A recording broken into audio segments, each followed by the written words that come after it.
Hi. Thank you, Maharaj, for that very generous introduction. As he said, this is my first time visiting the center here at Born End, although I did hear about it in the Himalayas. I heard it was a wonderful place, and it turns out to be true. Looks like it's a beautiful spot, very conducive to meditation and contemplation. And so I've chosen for today's topic this subject of what is Viveka. Kind of a prosaic title, but as Maharaj mentioned, I would say it's an important subject. And the reason I picked this is that it's something that confused me for a long time in the beginning when I first read Sri Ramakrishna's definition of Viveka. Commonly, this word Viveka is translated as discrimination, which lately has some kind of negative connotation. So sometimes people use another word, discernment. They're both pretty good descriptions of Viveka. But to turn to Sri Ramakrishna's definition of Viveka is where I would like to start. He says, this is from the Gospel of Sri Ramakrishna, which I'm sure most of you are familiar with. He says, God alone is real. God alone is real. And all else is unreal. God alone is substance. And all else is non-entity. That is discrimination. So I remember when I read this so many decades ago, and I thought, gosh, I kind of like the idea. I like the idea that this world, as we see it, this apparent world, is unreal. I like this idea because it makes the world seem less threatening, less menacing. It makes it seem like I don't have to take it quite as seriously as I'm taking it. On the other hand, this first part where God alone is real, well, I'm not perceiving that. I'm not having that experience. And so this sounds nice in theory, that God alone is real and this world is unreal. I'd like to believe that. But the problem for me is that I still have to go to work tomorrow or school or whatever. I still have a boss who's not treating me with the proper respect. I have family members that are making demands on me. I have professors that are threatening me with exams, and I'm still intimidated by all these situations, even though there's this wonderful teaching in the book. So far better than to have this assurance, and I'm grateful for the assurance. We should all be. I mean, there are those people who never hear this and think this world is everything. How much more seriously they're taking it than we are, who at least have access to this teaching. So we should be grateful for that much. On the other hand, I want more. Because, as I said, I feel the push and pull of this world. But there are people, and I would say I've met a few in this order, who actually seem to have seen through this appearance. I've had the experience several times where I've stood next to one of our senior swamis and thought, this person is not perceiving the same world that I am perceiving at this moment. I've had this conviction several times. And so that brings a kind of faith in the teaching. Faith in the teaching is important. It doesn't necessarily have to come from spiritual company. It can come from a dream. It can come from a meditation experience. It can come from just an exalted reaction to scripture. Faith comes in all kinds of forms, but very important. Still not sufficient. It's nice to hear the teaching, like the teaching, believe the teaching. Better than all that is experiencing the teaching for yourself. that indeed God alone is real and this world is unreal. Or actually, he says, all else is unreal. And to me, at the time when I first read this, I thought, it seems like a light switch. Either you see through this world or you don't. Either you're stuck here in this matrix. Forgive my reference to the movie. I assume most of you know when I say matrix what I'm talking about. It's some guy in a movie who got trapped and figured out eventually he was trapped in a computer program. Anyway, The Matrix, famous movie.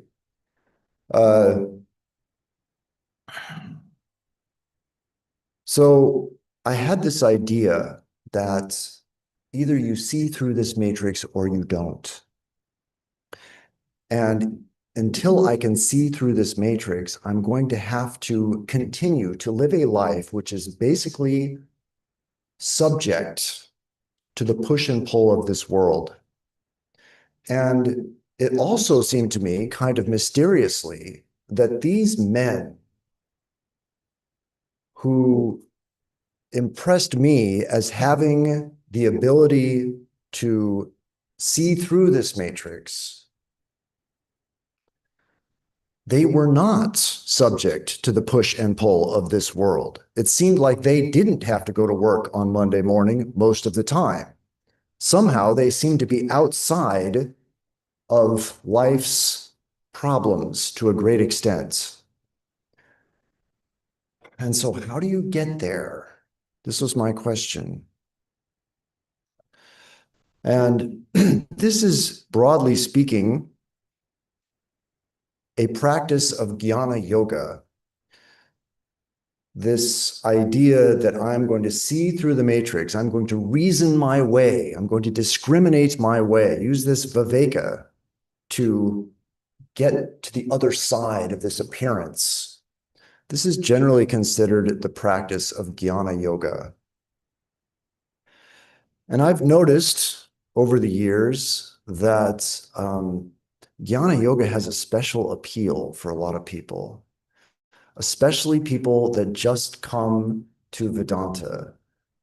In the scientific community, Maharaj mentioned, I was a physicist at UCLA before I joined the monastery, and I was surrounded by many scientists who sort of think of themselves as a kind of new priesthood. Religion belongs to a bygone era. It is a method, it is a kind of primitive thinking or a sort of superstition or witchcraft. And we are the priests of the new religion, which is science. And whether or not they're scientists, people who think this way come to Vedanta and then they realize that there are some very intelligent people who have thought very carefully about this subject of religion. And this is very exciting. They'll go, wow, there's a lot here. This isn't just voodoo. This is deep thinking, subtle thinking, and they appreciate this. And they think, perhaps these other yogas, those are for lesser people.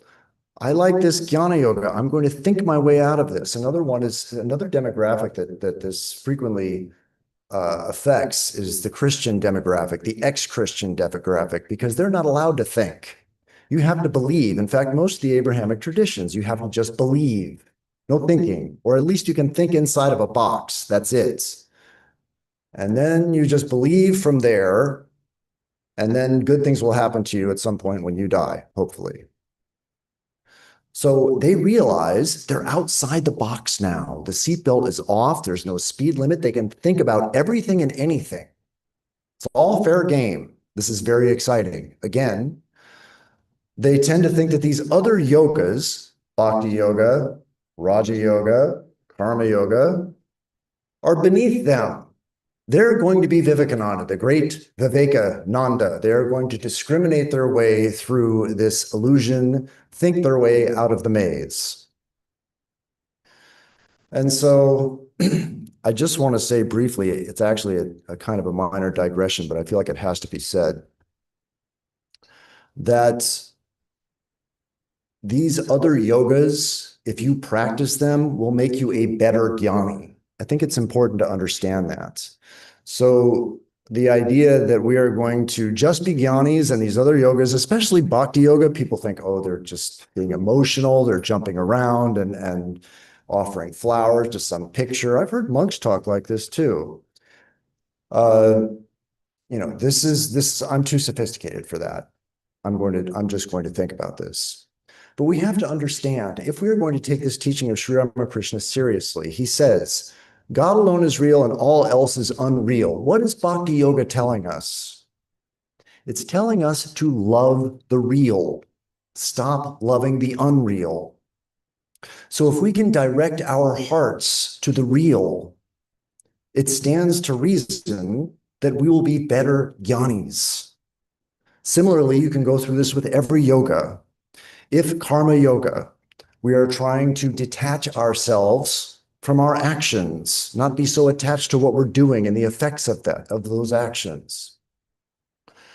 Clearly, as Sri Ramakrishna says, if God alone is real and all else is unreal, we are taking our Monday morning at work far too seriously. And detaching ourselves from our actions, practicing karma yoga is going to help us be better jnanis. Similarly, Raja Yoga. We don't want to meditate. We don't want to repeat a mantra. It's boring. I just want to think. I'm a jnani. I'm going to think my way out of this. Well, what is the goal of Raja Yoga? It is to gather all these thoughts on what? On the real.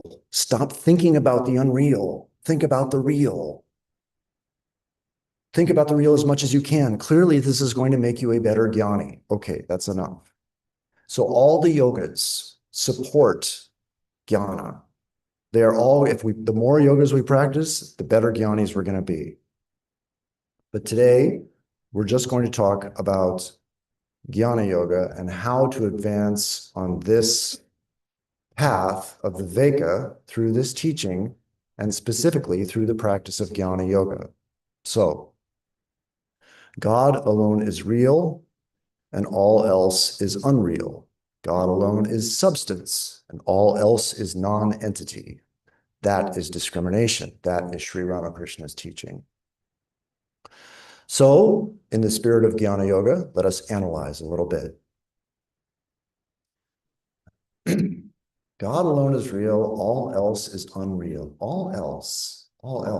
What is all else? All else is everything that I'm experiencing. I'm not thinking, I'm not aware of experiencing God. I'm aware of experiencing this world and this universe. That's what I'm aware of. What it is, I don't really know.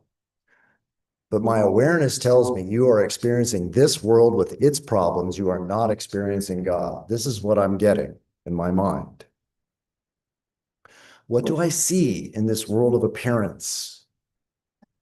Change constantly. This world is constantly changing. The weather, the people, my body, my mind, everything is changing. And yet there's this sense of the unchanging. There's, I would say, a perception of the unchanging. And that is I.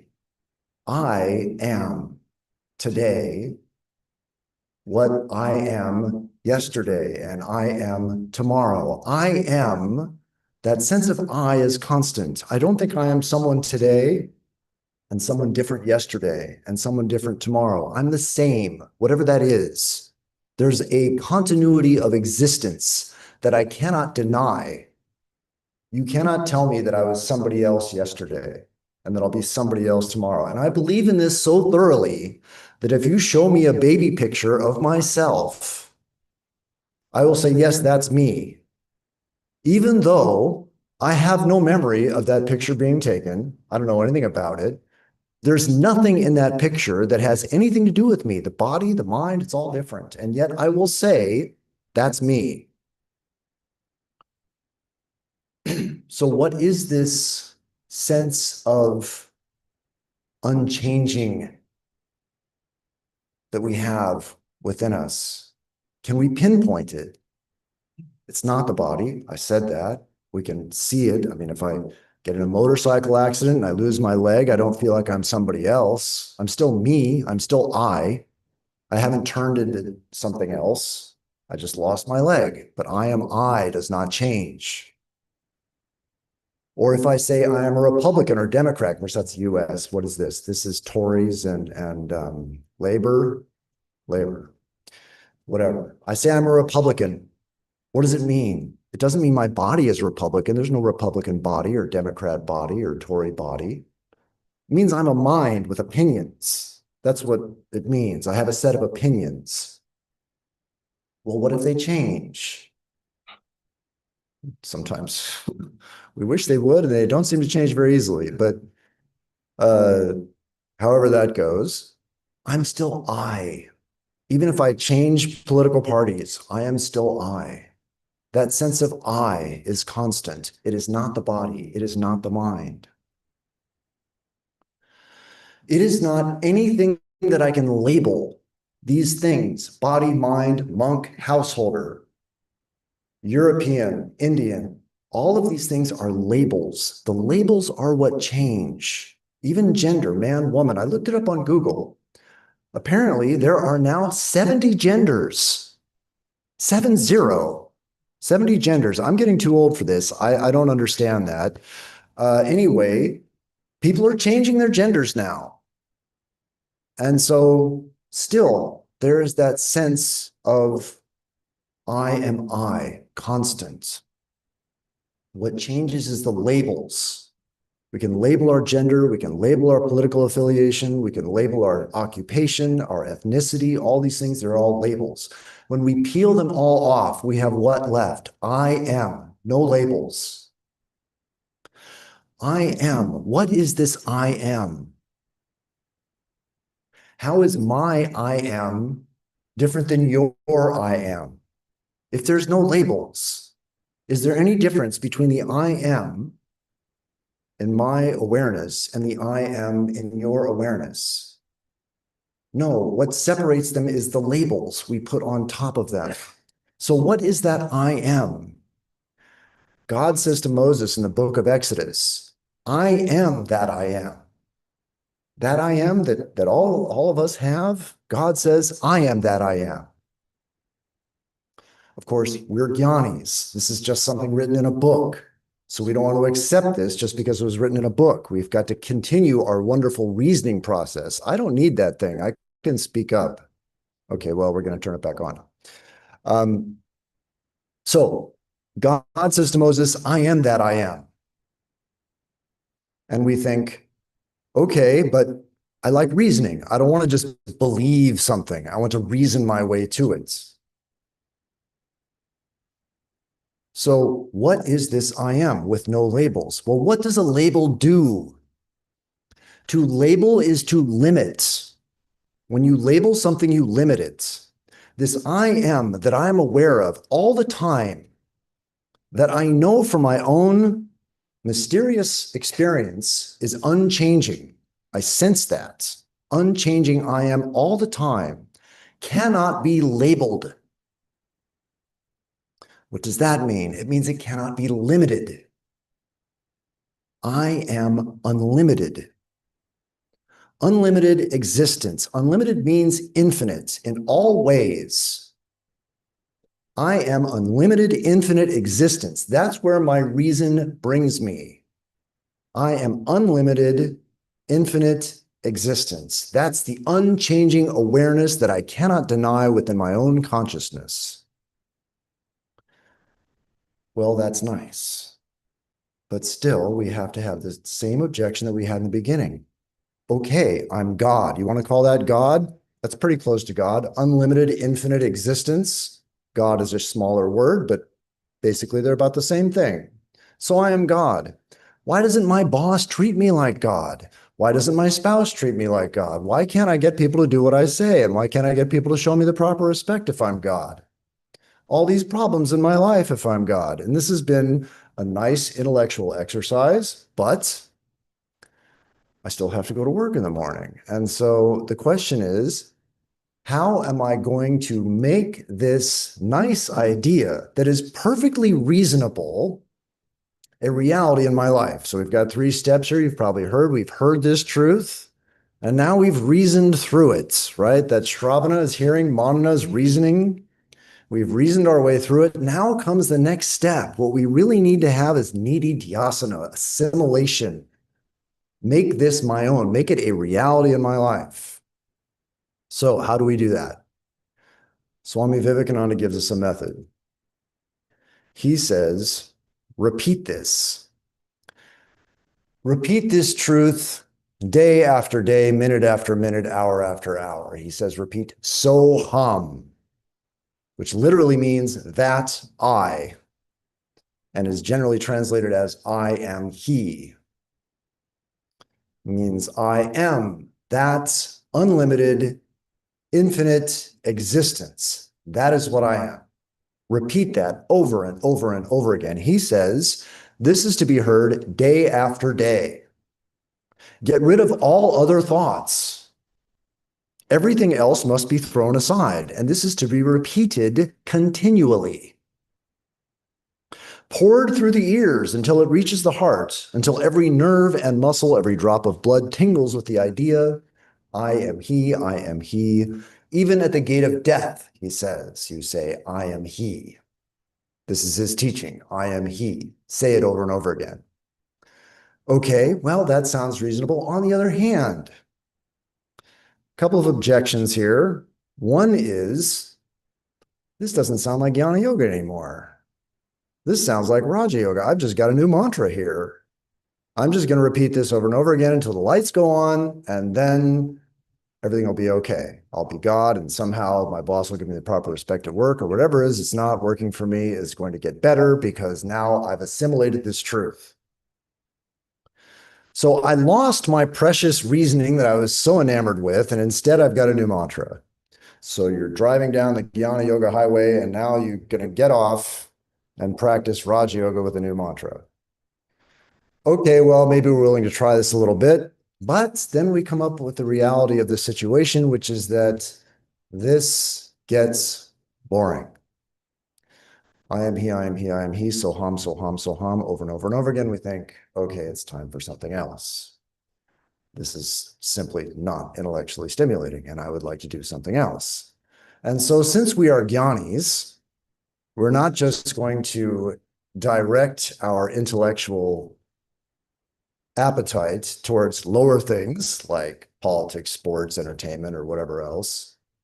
We're going to try and keep our thoughts high. So we say, let's try studying some other scripture in my off hours. When I'm sick of saying, I am he all the time, I'll go read some other scripture. Well, Vivekananda had a guru, Sri Ramakrishna. Let's see what he has to say about this teaching. We pick up the Gospel of Sri Ramakrishna and we read, the master says, the feeling, I am he, is not wholesome. Now, wait a minute, that doesn't sound good. A man who entertains such an idea while looking on his body as the self causes himself great harm.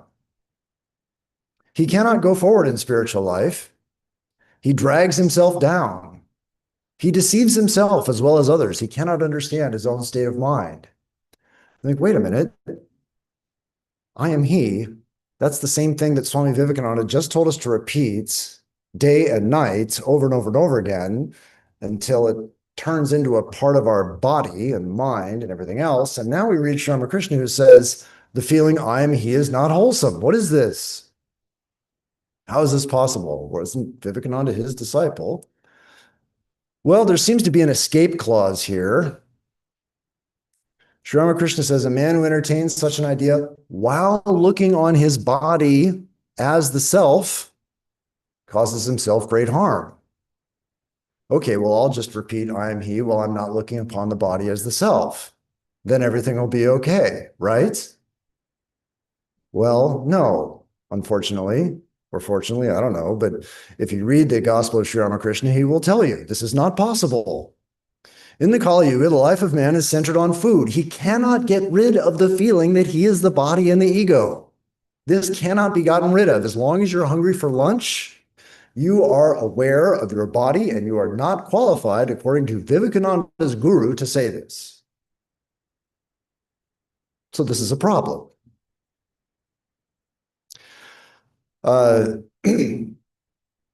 I have asked this question to various swamis over the years. Hey, Vivekananda says this, Ramakrishna says that. What do you think?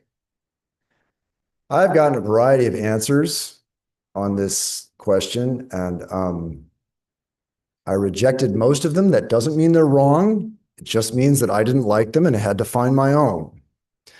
But for those of you who take this philosophy seriously and want to resolve these issues, this is actually a pretty important question. So I think we'll try and resolve it. What is the first option? First option is, well, maybe they just didn't agree on this point. Maybe they had a difference of opinion. I mean, it's not impossible. There's a famous example. Ramanuja refuted his guru's arguments. They had different ideas about non-dualism and qualified non-dualism. So there's a historical precedent for the possibility that perhaps these two people just didn't agree on this. Well, no. Vivekananda came back from the United States. He told Holy Mother, he said, I felt the power of divinity speaking through me when I was talking to the people of the West. And she said, that was Sri Ramakrishna speaking through you. That divine power was Sri Ramakrishna. So according to Holy Mother, who I personally accept as a supreme authority, Sri Ramakrishna himself gave both messages. One of them was through Swamiji, the other one was through the body of Sri Ramakrishna. So one message is don't do it. The other message is do it over and over and over again. So that doesn't really, the idea that they didn't agree on this, considering it was Sri Ramakrishna himself speaking through Vivekananda, that's not going to solve our problem. Well, what else could we say? One very senior Swami I asked, gave me an appealing answer. It was the demographic answer, which is that Vivekananda's message of repeat this day and night, over and over and over again, was meant for the East. And Sri Ramakrishna's teaching of not I, but thou, O Lord, which is his version of this. This is, instead of saying I am he, you say not I. You don't say I at all. You say not I, but thou, O Lord. Sri Ramakrishna's teaching was meant for the West. So that has an appeal, that has a reasonable aspect to it. I thought about it for a while. What is it? Western culture, as probably everyone here knows, since this is England and it's considered a Western country, generally very individualistic, the people very assertive. They have a long history in this world of perhaps over-asserting themselves.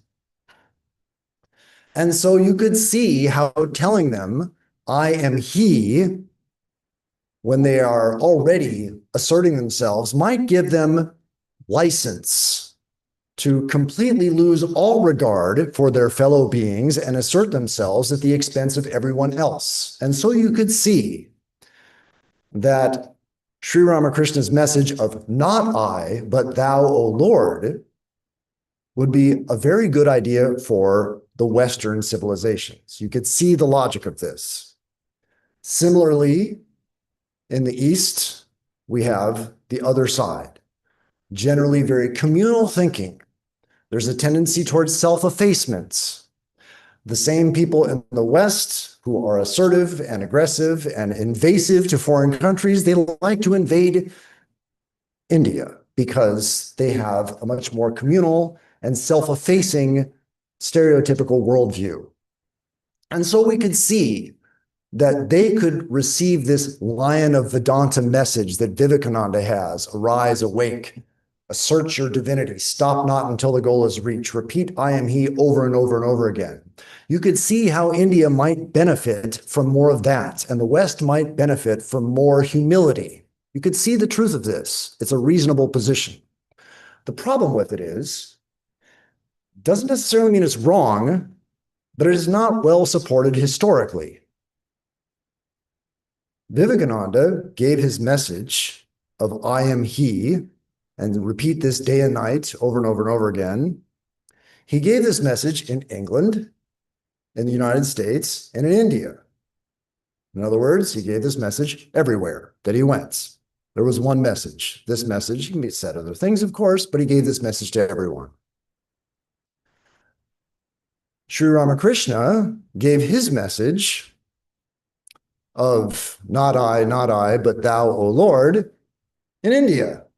Well, following this logic, that's not who needs to hear this. Who needs to hear this is Vivekananda's, they need to hear Vivekananda's message, and the West needs to hear Sri Ramakrishna's message, according to this thinking. And so it is not well supported historically. Doesn't mean it's wrong. Just means I couldn't accept it because I thought this doesn't quite add up. So another demographic argument I got in response to this question from various swamis was the spiritual demographic. Householders are not qualified to practice this I am he message. Monks, because of their superior spirituality, it's a little self-serving, this reasoning, but anyway, monks, because of their superior spirituality, are better able to understand what exactly it is they're asserting. When they say, I am he, they understand what that I means better than the householders. The logic, again, there's logic there. The idea is householders are more engrossed in worldly life, more attached to their bodies. And so therefore, they are more likely to confuse what the I is with their body-mind complex. This is the idea. Monks, supposedly more spiritual, supposedly less attached to the world, supposedly more able to understand what exactly it is they are trying to advance, understanding what the divine within them is that they are trying to advance. So they are qualified for this. Again, this explanation has a certain appeal. There's a certain logic to it. I couldn't accept it for the same reason. It is not well supported historically. If you look to who Sri Ramakrishna is talking to when he gives a message against I am he and Jnana Yoga in general, he warns about Jnana Yoga over and over again in the gospel. If you look, I asked ChatGPT, how many times when Sri Ramakrishna said, this is great, this is why ChatGPT is actually pretty cool. It's got a lot of problems, but you can do stuff like this, which is really fun. So I said, how many times does Sri Ramakrishna warn about Jnana Yoga in the presence of monastic disciples in the gospel? 31. Now, of course, the thing with ChatGPT is it's frequently wrong. And so we could say maybe it's 25 or 35 or something. It's not out of the ballpark. And I've read the book enough times to know that 31 is a pretty reasonable estimate. So there's a bunch of monks in the room when Sri Ramakrishna warns about Jnana Yoga. Vivekananda says, I am he, I am he, I am he. Say this over and over again. Who's in the room? He says it to New York. He says it to England. He says it to lectures from Colombo to Almora. He says it to everybody. Whoever's in the room, he's saying it. And so again, the explanation is reasonable, not well supported historically. And so I rejected it. But I would say that more important than these sort of historical issues is that these two positions are characteristic of the men. Sri Ramakrishna was very much the self-effacing. He says, I am a speck of dust of the devotee's feet, humbler than a blade of grass, like Chaitanya talks about. That's very much his attitude. Self-effacement, resist not evil. And he was the priest. You guys probably know the story where the priest kicks him and he won't even tell anybody that it happened. I mean, that's the man that we read of, that we learn about. Vivekananda, on the other hand, is very much the lion of Vedanta. Stand up and roar, and he went and roared all over the world. Fascinating parallel between Jesus and St. Paul and Sri Ramakrishna and Vivekananda. Jesus, same thing, self-effacing, gentle like a lamb, resist not evil, allowed himself to be nailed to a cross, all that. And his disciple who gets the message out, St. Paul, roaring this message, going all over the Roman Empire and delivering this message, this gospel. And Vivekananda, the lion, goes out all over the British Empire and consciously is aware of this. He says, I mean to put my message in this machinery of the British Empire and get it out all over the world. Knew what he was doing. Which brings me to the other reason why I'm not really too keen on the demographic argument, and that is I believe these two men, like Jesus and St. Paul, were world teachers. They were not speaking to particular demographics. They were speaking to the world. That is my belief. That these men are world teachers, and so this message is for the world. And so I would say it's kind of a fine mess we've gotten ourselves in. But I would just say before I get into unraveling the mess to the best of my ability, I would just say why I think they're world teachers. I mean, Maharaj mentioned in the beginning, I was born and raised in Vedanta. You can think, well, maybe this guy's just drunk too much of the Kool-Aid. But there are very reasonable episodes in their lives to support the idea that they are world teachers. Sri Ramakrishna, I'll start with him.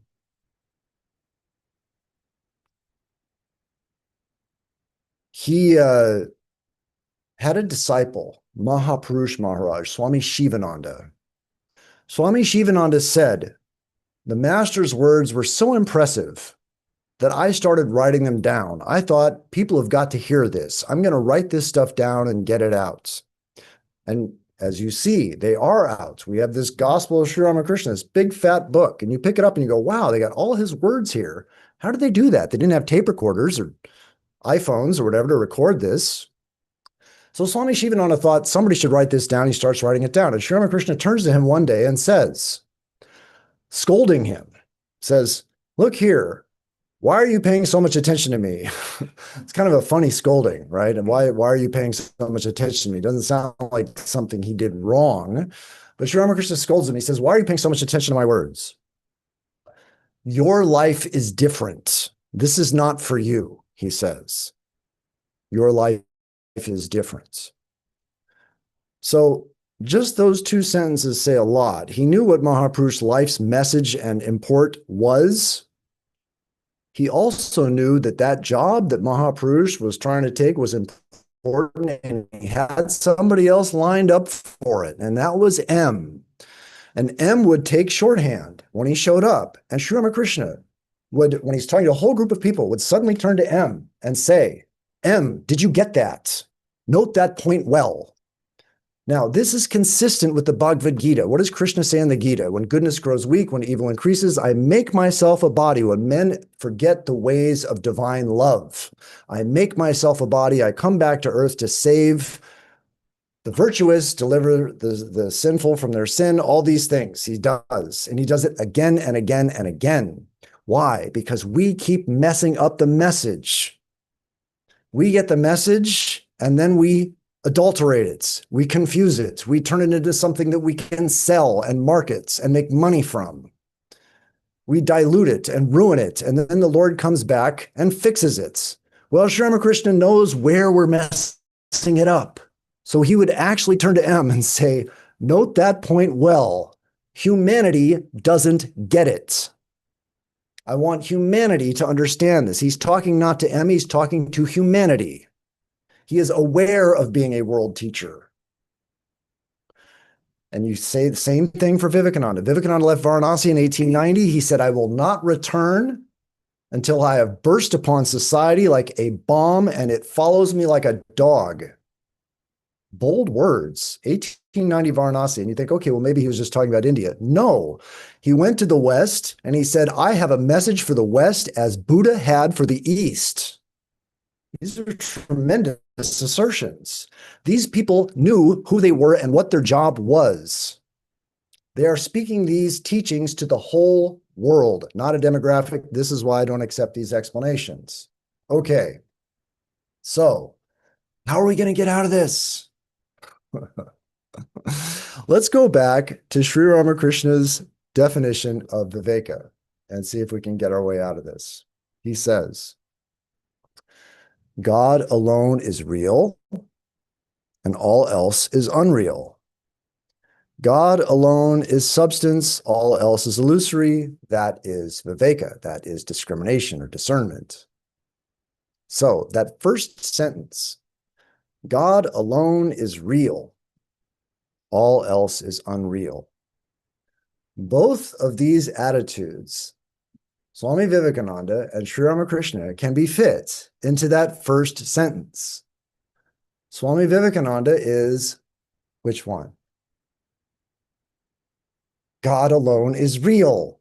He is asserting the real. That is his teaching. Assert the real. What is the real? We went through this analysis. We peeled off all the labels. We were aware of the unchanging existence in ourselves, and we tried to figure out what it was. And we wound up peeling off all these labels, and we got down to I am. We analyzed the I am. We found unlimited, infinite existence, God. And then we assert this truth that we have found through our reason. God alone is real. Assert the real. That is Vivekananda's position. Sri Ramakrishna's position, not I, but thou, O Lord. That is all else is unreal. Vivekananda is push the real. Sri Ramakrishna is deny the unreal. They're coming to the same position through two paths. These are not contradictory teachings. They are complementary teachings. The goal of both is Advaita. One of them says, reach that goal by advancing the real, by asserting the divinity within you. The other one says, deny this world, deny the unreal. You can look at it another way. Sri Ramakrishna's teaching is something like from the Brihadaranyaka Upanishad, which says God is neti neti, not this, not this. We look through all these things in this world and we reject them all as not God. So Sri Ramakrishna's position could be looked at as the answer to a question. What question? The question is, what is God? Similarly, Swami Vivekananda's position, I am he, soham, soham, soham, is I am Atma Brahma from Mandukya Upanishad. This self is Brahman. Advance the real. And it is also the answer to a question. What am I? Vivekananda answers, what am I? Sri Ramakrishna answers, what is God? The two methods end in Advaita, non-duality. This is what it worked for me. This is a solution that I liked. I don't say that the others are wrong. I just didn't like them because there were historical problems. So after all that, all this nice reasoning, Swami introduced me and he said, he's not that theoretical. Well, we've done a lot of theoretical stuff here. So the question I had in the beginning of the talk, which was, I like this teaching. God alone is real. All else is unreal. God alone is substance. All else is non-entity. I like this. What do I do with it? How do I take it to work on Monday? How do I use it to help me smooth out my relationship with my family, friends, enemies, everybody else? Well, according to what Vivekananda tells us, we might think, oh, well, if something comes up at work, you just say, I am he, I am he, I am he, over and over again. I never tried that, honestly. It just doesn't sound very promising. But in all fairness, I didn't try it. You could try it. It might work for you. I am he, I am he. Just, somebody insults you, and instead of coming back and insulting them, you say, I am he, I am, mentally repeat, I am he, I am he. Or you're tempted by something. I mean, what is our problem in the world? We have one problem in the world. It is desire. That's our problem in the world. And this is not my idea. This is Buddha Noble Truth number 2. The problem in the world is desire. This is our problem. If I'm angry, it means one of my desires got frustrated. If I'm fearful, one of my desires are threatened. If I'm tempted, I have a desire that I don't want to have, that I'd rather get rid of, that I'm falling prey to. Desire is all of these problems, that one problem, desire. So when desire comes up, what do I say? I am he, I am he, I am he, according to Vivekananda. Okay, you can try it. I never did. What worked for me instead, which I recommend to you, is instead of asserting this mantra, I am he, I am he, I am he, remember the qualities. Remember the qualities that are implied by the mantra. What is that divinity? What am I made of?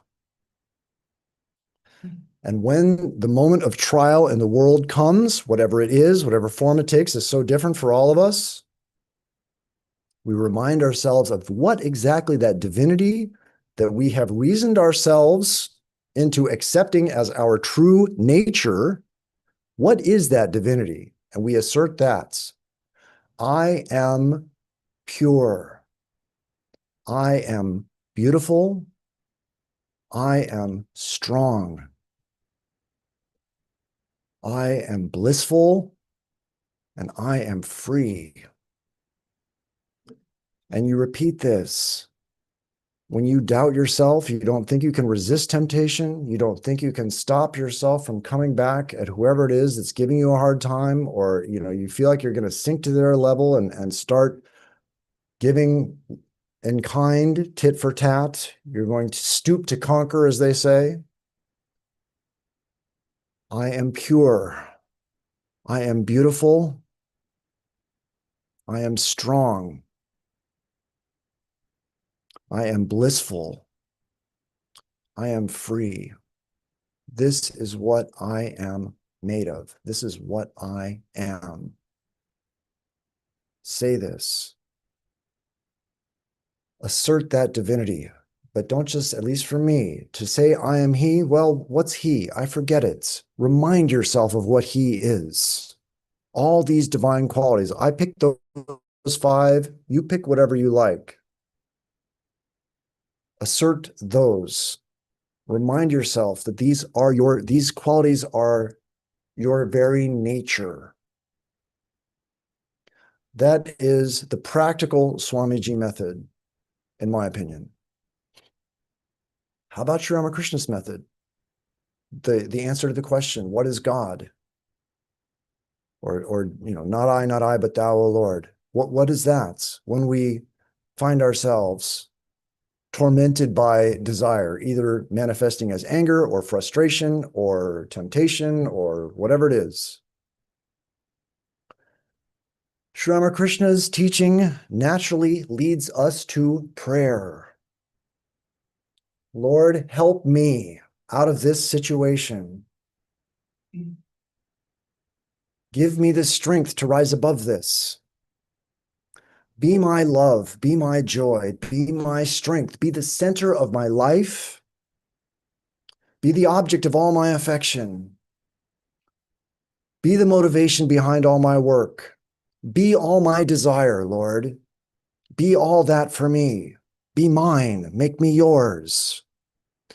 These kinds of prayers in the moment of trial are extremely powerful because they can be said with great sincerity. Sincerity is what counts with prayer. When we pray sincerely, that prayer is heard. And so you may wonder, okay, well, which one of these do I pick? This is the beauty of Vedanta, is that it's not either or, it's both and. And Vivekananda says this, he puts it kind of humorously. He says, when I'm on the heights, I say, Shivoham, Shivoham, I am he, I am he. And when I have a stomach ache, I say, Mother, have mercy on me. So as and when we see fit, both methods are at our disposal to help us through the trials and tribulations of life. Now, I hope that you can see the truth of this. I hope that you can. If you can't, or if you don't agree with me, okay, maybe I didn't explain it well enough. But I know from my own experience and watching the lives of others in this Vedanta life, that this works. I know it. I know that it works. I know that it's going to make you happier, better, more adjusted people, more integrated people. I know this. And I'd like to think that you believe me. But even if you do, even if you believe me and you think this is a wonderful proposition and you are resolved to try it at work tomorrow and every day for the rest of your life, I have to tell you one thing. That this yoga, like all other yogas, it has been said by the monks of our order, and I have seen this in my own life over and over again, cannot really be practiced unless you are in the habits of daily prayer and meditation. There's a reason Swami Vivekananda called Raja Yoga Raja Yoga. It is the king. Without the practice of this yoga, all these other yogas that sound hopefully good to you, like a good idea, something you should bring into your life, are not nearly as accessible as you think they are. Why? Because Raja Yoga, when you sit back and you, a half an hour, morning and evening, whatever you do, what you do is you are not the thinker for that time. You are going to repeat a mantra. You're going to watch your breath. You're going to have a focus-based meditation or a witness consciousness meditation, whatever it is you're going to do. You are going to try and stop being the thinker for a while. And what happens when you do that? You find that thoughts happen to you anyway. You are distracted by a bunch of thoughts. They pull you in all these directions. And you go, I'm not thinking these thoughts. These thoughts are happening to me. I am the victim of these thoughts. And you start battling with your thoughts. There is no other activity during your day where you battle with. The rest of the day, you're just thinking and doing. And you think that you're aware of what you're thinking and doing. You're not nearly as aware of what you're thinking and doing as you are when you sit down to meditate. Then you're really aware of what you're thinking and doing. Well, hopefully you're not doing anything, but you're thinking. In other words, the practice of meditation gives you an objective viewpoint of your mind that you have got to have in order to effectively practice any of these other yogas.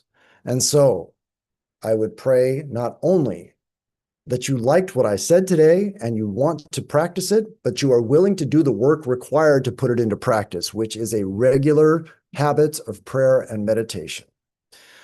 May the good Lord bless you and keep you. May he make his face to shine upon you and be gracious unto you. May he lift his countenance upon you and give you peace. May good betide all. May happiness come to all. May all see the face of truth and be fortified with the armor of love, goodwill, joy, and understanding. Om. Peace, peace, peace. Peace be unto us. Peace be unto all. Hari Om, Hari Om, Hari Om, Tassa. Okay, so thank you all for coming. I don't know what we do next. Do we just go straight into? A lot of time. Okay, We started early, so okay. there are questions, yeah. Just raise your hands. Thank you. First, thank you for explaining a very practical way of combating this pull, push and pull. Mm. And I'm thinking immediately tomorrow and go to work Uh-huh. how to implement it. Mm. So it's very useful to think, the way the qualities of I am that.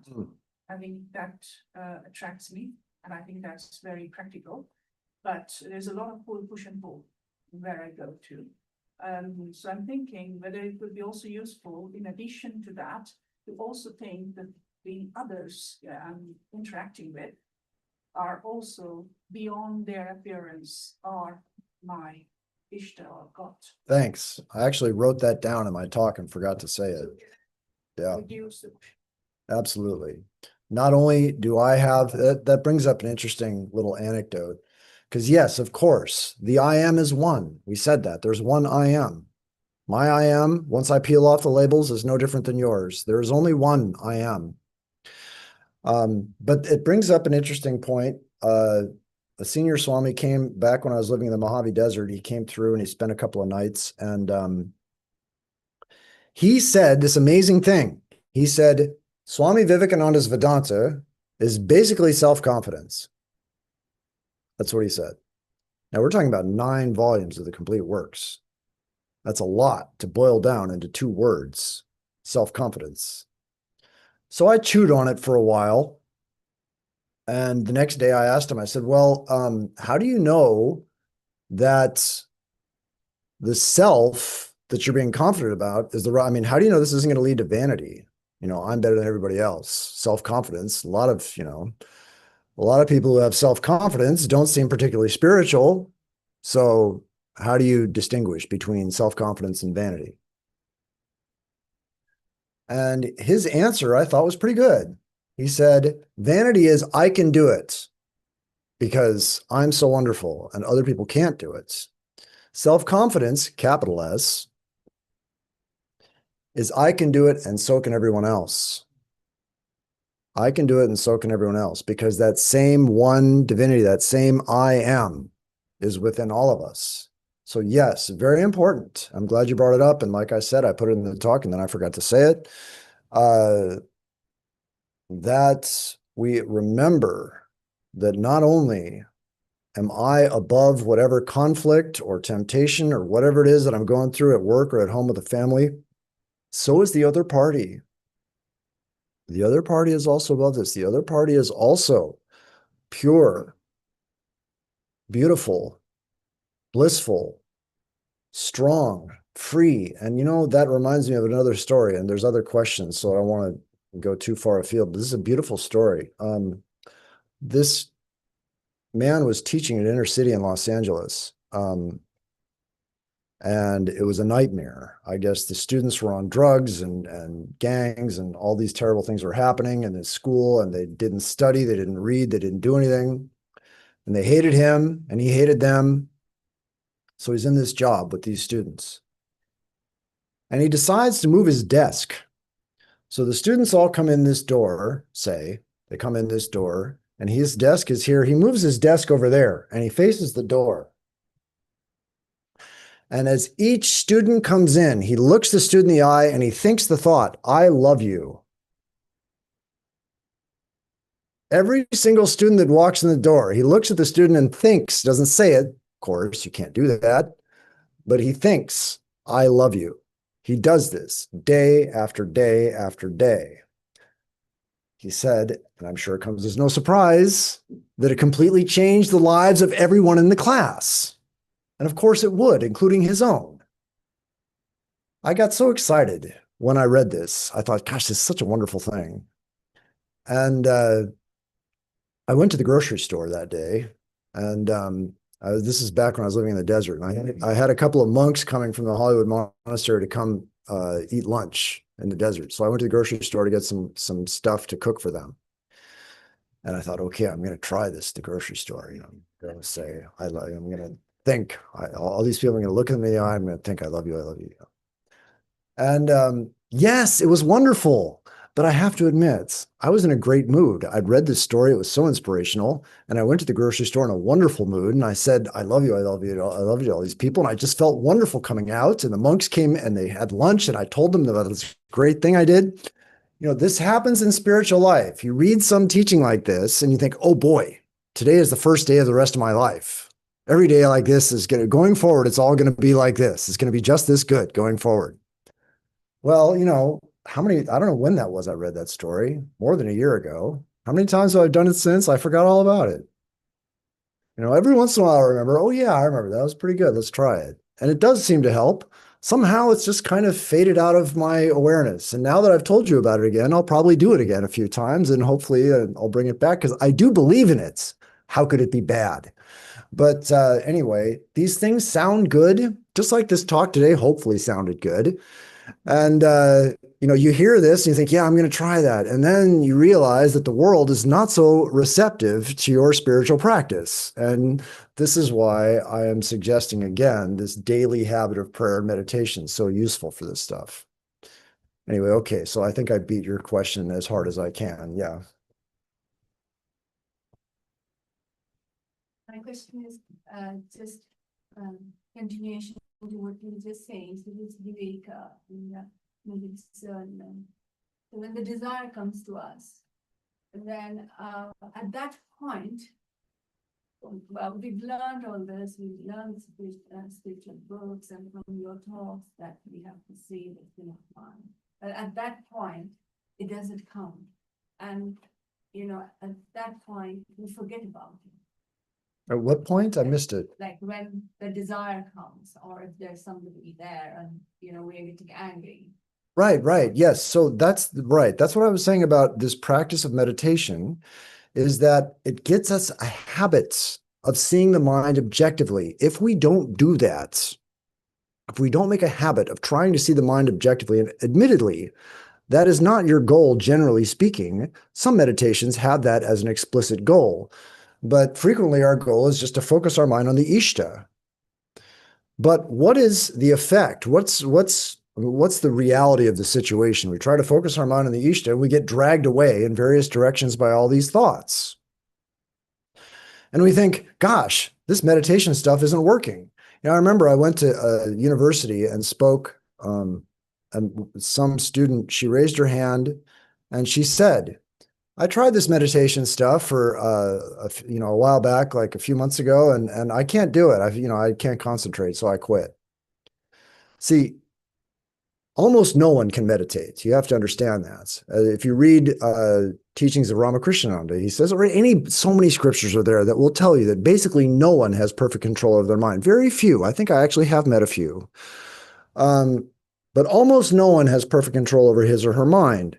On the other hand, this is not an on-off switch. You get more and more separation from your thoughts. You can see your thoughts after you practice meditation. You can see them arising earlier. The mind is compared to a lake, and these thoughts arise from the bottom, and it takes a long time for them to get to the conscious mind, the surface mind, and they go spoof in a bubble. And we think, I thought of this, or I thought of that. But that thought traveled from unknown depths to the surface of our mind. And we think, oh, I want to go to the store. I forgot to pay this bill, or whatever it is that came up.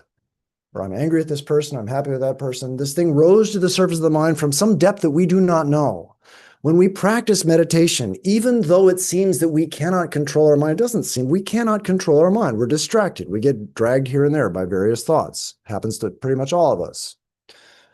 But one wonderful fringe benefit of meditation is that you see the trajectory of these thoughts better. With practice, you see them arising earlier. You're not just aware of them when they go poof on the surface of the lake. You see them coming up, maybe not all the time. You see it for now, you start and then maybe a little bit you see, and then you can see as progress goes in meditation, more and more frequently, this phenomenon of being aware of your thoughts before they reach the conscious mind happens to you. And what you notice when these thoughts are identified earlier, they are far easier to control. They are not nearly as influential. By the time the thought arises to the conscious mind and says, you need to have a 5th chocolate chip cookie, when you've already had too many, and you've thought, no, by the time it reaches, it is very strong, influential. It's not that easy to say no to the cookie. If you can catch it earlier, and this is something that you have to practice meditation and see this for yourself. I mean, I'm explaining to you as best I can, but that's what you have to do. And probably you've already had some of this experience. But this gets better and better. It gives you more and more self-control. It gives you more awareness in the heat of the moments to practice any kind of yoga, not just this yoga that I talked about today, anything. You are more detached from your own mind's agenda. And with that detachment, you are free That is freedom to practice these yogas and increase your detachment and power over your own inclinations. God knows where we get these things. Yeah. Beautiful. I'm a primary school teacher, so I teach quite You like it? Yeah, okay. You like the story? Oh, that I love the thing. We have a similar thing in school called the growth mindset. So we teach children that it's okay to make mistakes and it's okay to, get something wrong because it's just a process of learning. And it's amazing to see the children who can embrace it and who have self-belief, how actually make greater progress than the ones who think, no, I'm only going to be this good, or my talent is fixed, or I can only. So it's amazing to see even in very young children, the ones who have self-belief, where we can, through our own actions, show them that it's okay to make a mistake. I'm so happy that you're their teacher. That's wonderful. No, really, I mean, you're affecting lives doing that. That's great. Yeah. My own children who are adults didn't have this kind of growth mindset or whatever when they were young. And I was just showing my son the letters my class wrote to me this year. Every child wrote, "Thank you for teaching me to believe in myself." And he said, "Mom, do you realize you've given them the most valuable message? Because I didn't believe this when I was 9 years old, but they do." And it just made Be me interesting to see where they go. Yeah. Because yeah, I mean, that's such a valuable thing. We just don't understand. All of us, we've all been to school. How much influence did our teachers have on it? Our third grade teacher, I still remember mine. These people have a tremendous influence on our lives. And yet we treat them, at least in the US, I don't know about this country, but they don't get enough respect. We do not acknowledge the contribution they make to society. It's big. Anyway, I'm glad you're doing what you're doing. Was there a question? Okay. All right. Thanks for sharing. Yeah. For your talk. In your talk, you mentioned only God is real and everything else isn't. But I know that I'm real, not my body or mind. I'm real, and everyone else I met in this room will believe that they are real too. They are transient. So if only God is real, and I know that I'm real, it implies that I am God, and everyone else would feel the same as well. Is that correct? Well, okay. I think I thought I went over this, but maybe I did it too quickly. So the idea was we peeled off all of these labels. I'm a man, I'm a woman, I'm a Democrat, Republican, monk, householder, European, Indian, whatever. We peeled off all these labels and we found I am. When we found I am without labels, what does it mean to label? To label is to qualify, means to limit. When we label something, we limit it. So this I am that is unchanging, all these other things are changing. The I am that we sense, I am whatever that is, the same today as I was yesterday. I am the same. Body's different, mind's different. Still, I have this sense of the constancy of self. There's a continuity of self that we all experience, that we can't deny. And so what is that constancy? It is nothing that can be labeled. There's nothing I can label that is constant. All these labels are changing. As I said, even gender, everything is changing now. All these labels. The only thing unchanging cannot be labeled with anything. If it cannot be labeled, it cannot be limited. Something that cannot be limited is infinite. What that means is this I am is infinite existence. Now, do we want to call that God? Yeah, I think that's a fair definition of God, infinite existence. Of course, you go to Vedanta, and you can do this reasoning process in such a way that it is existence, infinite knowledge, infinite bliss. I didn't do that because that's too long of a talk.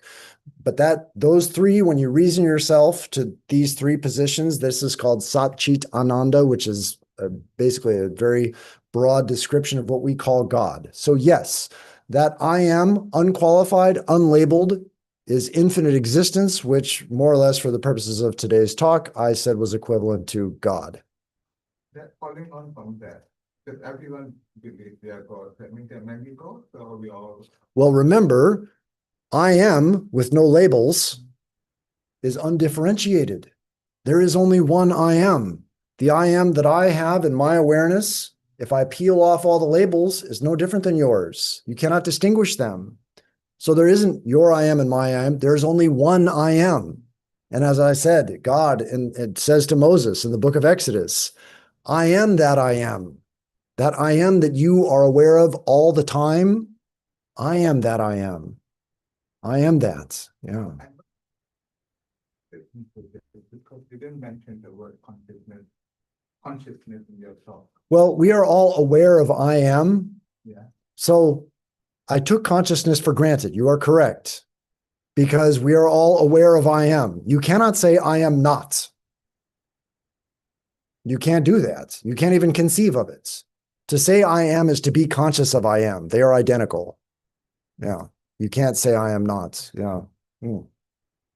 Maharaj, you have mentioned about Exodus chapter 3 and verse 16, which is a fundamental teaching in Judaism as well. If somebody reads Kabbalah, I have the good fortune of studying Kabbalah with a Jewish friend. Yeah, you got the chapter and verse. Okay. Year after year, that is, I am that I am. Now, the friend of mine said it is very Advaitic and also very much grounded in Buddhist philosophy, even if you believe in Anatma. So the prescription or the suggestion that friend of mine made was that put a comma after I am that, and then say I am. So I am that, meaning that is God, and then you repeat I am. And that way, you will recognize the divinity in you, and then you will, first you say I am that, so that is God, and I am. So that divinity is in you, and then around you, see everything is infused with God. So I mean, is it a practical way of? Sure, why not? I don't see a problem. I mean, I don't have a comma there, but I mean, I came at it from a different angle, but yeah, put a comma and do that. Sounds good to me. He said there, I mean, it's convenient to put a comma is because apparently in Hebrew, they don't have numerals. So every right. Hebrew word has It's a number, numerical right, value to right, it. yeah. But when it is translated from Hebrew to English, you lose that. just put a comma and Right. Yeah. it's a very convenient way to go about it. Thanks for a very good job. Yeah, I've got a couple of questions. How do I develop Viveka? Does meditation help me to develop Viveka, or do I need to do Shravana, Manana, Nidhyasana? Yeah, okay. So I kind of maybe I blew through that too quickly in the beginning. So I'll say it again. The idea I talked about, especially people who are new to Vedanta, which I don't think you are, but some people are, of course, and they tend to be rather enamored of this jnana yoga, this idea that I'm going to think my way to God. I'm going to think my way out of this world. I'm going to think my way out of my problems. And they tend to look down on these other yogas as things that are beneath their notice or interest, especially people that come from Abrahamic traditions to Vedanta. They have a tendency to they don't want to do ritual. That's beneath them, lower practice, or they don't want to be devotional because they think that's too emotional and they want to be in their minds. They want it all to be logical and make sense. So they kind of look at these other yogas as second-class yogas, you could say. So, but as I tried to mention in the beginning, the practice of these yogas, all of them, help us to advance and improve our ability to discriminate. If God alone is real and all else is unreal, what is Bhakti Yoga telling us to do? It's telling us to love the real, stop loving the unreal. And you know, just from a common sense standpoint, even if you don't want to be a jnani, you just want to not get hurt. Loving the unreal is a prescription for pain. Why? Because unreal means change. Change means death. Death means loss. And so when you love the unreal, you are going to lose it. Love the unreal and you will lose it. And that will hurt. So just from the simple, I'd like to avoid pain standpoints, stop loving the unreal, love the real. And this loving the real and not loving the unreal will, according to this definition of Viveka that Sri Ramakrishna gives us, will increase our ability to practice this Viveka, or it will develop our Viveka. So that's Bhakti Yoga, Karma Yoga, all about detachment from our actions. We hope for this. We do something and we hope it'll bring this result. Or we do something and we fear it will bring this result. We have anxiety and desire and all these things. What does that do? It gets us involved, entangled in this unreal. We don't want to be entangled in this unreal. We want to be free from this unreal. And so in order to do that, we want to detach ourselves from our actions, which means first, work and worship. My life is about work and worship. I'm going to work and I'm going to offer the fruits of this work to the best of my ability to my chosen ideal, and then I'm going to worship. And my life is going to be about these things. As I go on in this path, I have work as worship. So my work itself becomes a kind of worship. And I try and remember and you can do this so simply in your life. You have, I don't know what kind of job you have, but when let's say your job is you have to write, well, nobody writes code anymore with computers, right? We all have AI. So AI writes the code for us now, but you have to tell the AI what to do. You have some project, whatever it is. Before you start, 30 seconds to offer whatever it is you're going to do at work. And then after it's over, close with another 30 seconds offering what you did. So simple, extremely difficult to put into practice, shockingly so. You think, oh yeah, I could do that. But when you get to work and you find yourself at your desk and you think, yeah, I'd like to offer this just 30 seconds. No, you are too impatient to get started. And when it's over and you think, okay, I'll just take 30 seconds and tell my Ishta that I'm giving this to, no, you are too impatient to go to the coffee break and get your cup of coffee or whatever it is.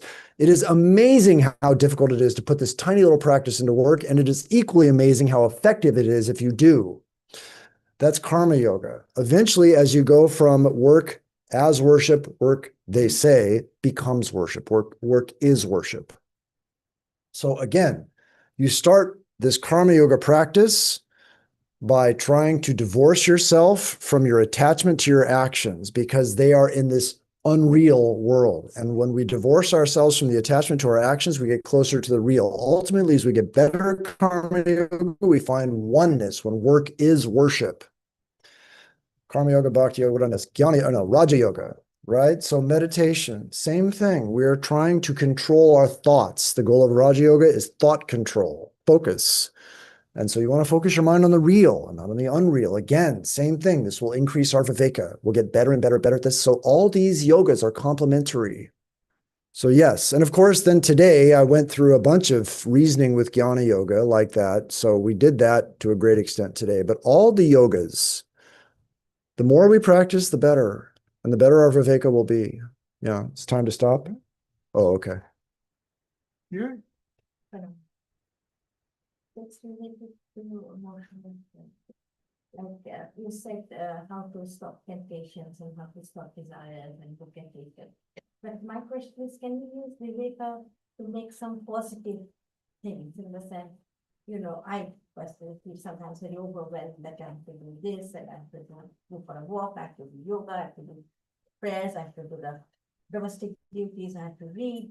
Is it any possibility with Viveka to make me do things in a more positive and professional way? Well, sure. I mean, for one thing, it sounds like you're being oppressed by your duties. I mean, just through the little example you gave there, it sounds like you're finding your to-do list oppressive. So that to me suggests, I mean, as soon as you have that feeling of oppression from your to-do list, it's time to offer the whole thing to the chosen ideal. I mean, immediately, that's the knee-jerk response to that thought in your mind. Surrender this to the Lord, number one. Number two, is there a way to make this positive? Yes, that's Swami Vivekananda's method. Assert the real, assert the truth. The negative approach was Sri Ramakrishna's, the way I framed it. Deny the unreal. That was Sri Ramakrishna's. Swamiji's was assert the real. What's the real? I am pure. I am beautiful. I am strong. I am blissful and I am free. Those are the qualities of divinity. We assert those qualities. That is absolutely a positive thing. And if you can see that if we assert those qualities in ourselves and others, we are not only going to make ourselves happier, better, more effective people, we're going to make other people happier, better, and more effective. It's a win-win for everyone. So yes, very much a positive approach to this.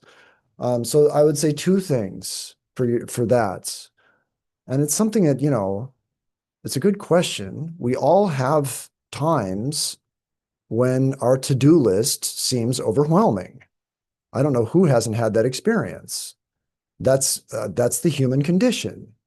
And yoga is such a wonderful thing because it gives us prescriptions to meet these universal challenges that we all face. And for what you just said, there's the karma yoga approach, first of all, which is let's not, when we sense that we're getting some anxiety, or alternatively, some anticipation about some activity, both of these things, it's easy. Anxiety is easy to catch. I would say easier to catch than anticipation. You get caught up in something you really, really want. Sometimes you can forget everything else. But when your anxiety rises, generally you don't like it. It's unpleasant. And so it's easier to remember the higher ideal. But in both situations, when you really want something, you're excited about something that's going to happen, you're anticipating it also. If we can do one well, we can do the other one well. And so at those times also, we want to try and remember to offer our actions with all of our sincerity. And also Bhakti Yoga, Sri Ramakrishna says, with all the sincerity of your heart, resign yourself entirely to God and drive all worry from your mind. With all the sincerity of your heart, this is Bhakti Yoga practice, with all the sincerity of your heart, resign yourself entirely to God and drive all worry from your mind. This is something, it's just, what was that, 3 sentences or something? Just remember those 3 sentences and try and do them. Try and muster up, especially when we're in these difficult situations. That's when you actually can muster up some sincerity. Like I said, when life gets challenging, that's when our prayer gets sincere. That's when we can sincerely resign ourselves to God. And then we drive I have resigned myself to you, this to-do list to you, this thing at work, this thing with my husband, this thing with school or whatever it is. I've resigned this to you. Whatever is going to happen is going to happen. I'm now going to drive all worry from my mind through the strength of my will. So those are 3 yoga. What is that? Karma yoga, bhakti yoga, jnana yoga. What did I miss? Raja yoga. Like I said in the beginning, Raja yoga is required to practice any of this. You have got to have a regular practice of meditation and prayer to do any of this. This has been my experience. Yeah, and last question. Okay. I have a question because you talked about meditation and it helps to catch our thought during the trajectory, beginning onset of the trajectory. My question is, when we identify, like for example, in my case, I do understand that something is cropping up, but there is constant relentless self-talk that I have to constantly do with myself to suppress if it's a negative thought that I have, and it kind of makes me tired. So how can I overcome something like this? Okay, so there is a thought that is arising from the unknown depths that I mentioned. It is coming to the surface consciousness, and your objection or your complication with this is that there's too much background noise. Is that what I'm hearing? Yeah. Okay. I wish I had a magic bullet for that one, but I'll just say that through the practice of meditation, that background noise will become less toxic. Eventually, in the beginning, we meditate and we cannot believe the junk that we find in our minds. We sit down to meditate and we think, my God, I was a better person before I started doing this. I didn't have half of this stuff in my mind. And now I sit down to meditate and there's this garbage that's coming up. What is this stuff? Whose mind is this? And it's not true. All that stuff was there before. The difference is you didn't know it. That's the only difference. The difference is now you're starting to learn what your mind is. You're starting to learn about what's inside there. And so that journey, I would hit the fast forward button if I could, and I would do it for all of you if I could. But what happens is there's all this noise. It is so toxic and hideous in the beginning, you can't believe it. And then as time goes by, and the time frames are different for everyone, I should say. For some people, this takes decades. For other people, it takes months. And then there are those people for the light just seems to go on. So I can't say anything about how long it takes, the timetables. I don't know that. Nobody does. Well, maybe some of these super souls know this stuff. I don't. And so, but what I can say is, first, the noise will become less toxic. As you keep the meditation practice going, the toxicity levels will drop. After the toxicity levels drop, you notice that the amount of noise is also less. There's not as much chatter in your mind as there was. So first there's toxic chatter, and then the chatter becomes less toxic, and then there becomes less chatter. And then ultimately, of course, we're shooting for Chitta Vritti Nirodha, complete cessation of all vrittis. That's the ultimate goal. I haven't got there yet. But ultimately, zero talk, no chatter, perfect stillness and awareness and oneness. That's the ultimate goal. It's a journey. So I don't want to saddle you with something that sounds oppressive. Okay, so I'll say this. Yes, you are going to struggle and suffer practicing meditation. I'm not going to tell you that you're not. You are. Okay, but here's the simple truth. You are going to struggle and suffer anyway, whether you meditate or not. Now, if you don't meditate, your struggles and sufferings will be ordinary. You'll be out there struggling and suffering like everybody else is. On the other hand, if your struggling and suffering is directed towards self-control, meditation, and yoga, then that struggling and suffering is far more likely to become a spiritual opportunity. If you don't practice this, my point is this, the amount of struggling and suffering, as far as I can tell, maybe doesn't vary that much. But if you direct it to inner growth or realization of the ideal, it will transform its nature into something constructive. Whereas otherwise, you're just out there in the world dancing to the tune of the 6 elements, or 5 elements, as they say. You just do the same dance as everybody else, struggling for life and breath and a piece of bread and eventually dying. Whereas with yoga, yes, you're going to suffer, but there's a point to it. There's a light at the end of the tunnel. There's growth that happens. So yes, as Buddha said, life is pain. That's noble truth number 1. And the rest of these noble truths are pretty easy to accept. People get off the bus with Buddhism at number 1. If you don't accept, because they argue with this, no, life's not pain. There's good stuff. Yeah, okay. But there's a fundamental limitation imposed on us at all times through these bodies. That I am, that is infinite, that we talked about today, is apparently confined in jail.